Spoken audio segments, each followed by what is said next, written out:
সাংবিধানিক প্রতিষ্ঠানগুলোকে যেভাবে নগ্নভাবে দলীয়করণ করা হচ্ছে, ইতিমধ্যে বাংলাদেশ ব্যাংকে যেভাবে দখল করা হয়েছে, যেভাবে বিসিবিকে যেভাবে এখন আর বাংলাদেশ ক্রিকেট বোর্ড এটা নাই, এটা হয়ে গেছে হচ্ছে বাপের দোয়া ক্রিকেট বোর্ডে পরিণত হয়েছে, যেভাবে দখল করা হয়েছে বাপের দোয়া ক্রিকেট বোর্ড। এবং আমি যখন এই জায়গায় কথা বলছি, ঠিক এই মুহূর্তে 28 জন বিচারককে মাননীয় স্পিকার তাদেরকে শোকজ দেওয়া হয়েছে, তাদের ব্যক্তিগত তাদের চ্যাট গ্রুপে তারা হচ্ছে তাদের মতামত প্রকাশ করার কারণে বিচারকদের হচ্ছে মাননীয় স্পিকার শোকজ দেওয়া হয়েছে।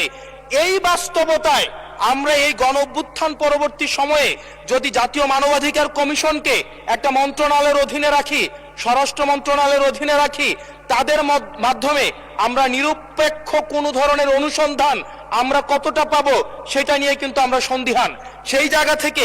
এই বিলটিকে যদি আমরা বাস্তবায়ন করতে চাই, এটাকে যদি আমরা ফাংশনাল করতে চাই, শুধুমাত্র অর্নামেন্টাল না, যদি আমরা ফাংশনাল করতে চাই, তাহলে জাতীয় মানবাধিকার কমিশনকে অবশ্যই সেটাকে অটোনমাস করতে হবে।